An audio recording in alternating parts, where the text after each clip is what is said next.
Ủa, có chị ba tiểu dùng nó nhà sự mà. Nói chuyện có bé chơi của nó. Xó lại nó bây giờ. Lấy ó. Lấy ó. Tụi nó không lấy ó, tụi nó liệu mình các tụi mình ấy các tụi cao ở các tụi các tụi đây từ từ.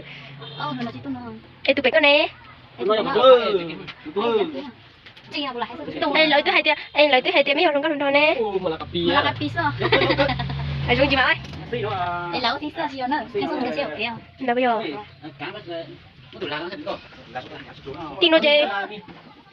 Nó không thể cổ. Đi, nhưng mà có khẩn nó hùa quá nó bây giờ. Nó đi. Thì bọn nào tụi tin này tí chuyện bọn con cho nhau là muốn tôi trả ta rồi nó nhiều mọn đó nữa.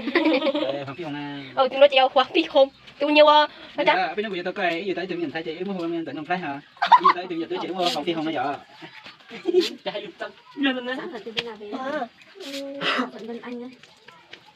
Bây giờ nãy đâm mình lộ.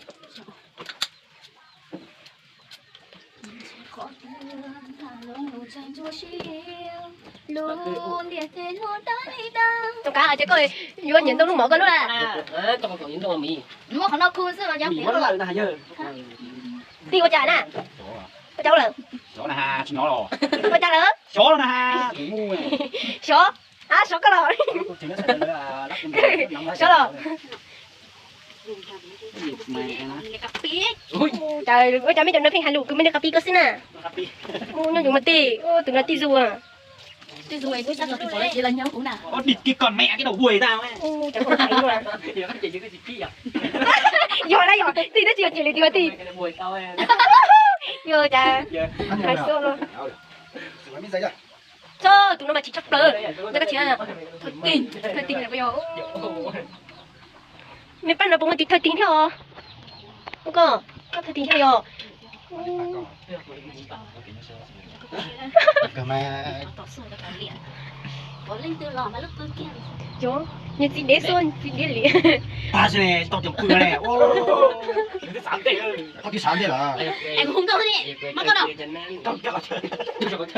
Được. Bây giờ. What the shit? Dù mấy khó sức. Tôi có giúp hình sức sát.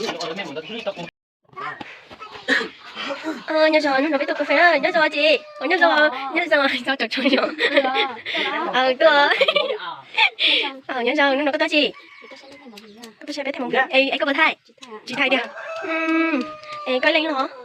Ê, có bật thai. Bên lên là. Nó thai, tôi sẽ là thai. Nó sẽ là thai, có bằng cái đi à? Cái đi à? Nhớ rồi. Cái tụi chả con chưa một số cao luôn nè. Nhớ tôi cha đan tứ. Nhớ rồi.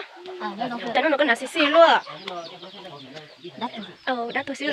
Nó nói tới gì? Nó tới thay một gì ạ? Một vị đâu? Anh có thay ra một vị nói coi nó bên chán không? Không về thì ôn lên chỉ có trong mông. Đừng nói giờ lại tụi tôm dàn tình cá sò nữa. Ui giời, đừng nói giờ tí chanh đó nè. Đừng nói giờ chanh muốn này. Đừng nói giờ tí chanh muốn, đừng nói giờ giống gì cứ ô phanh.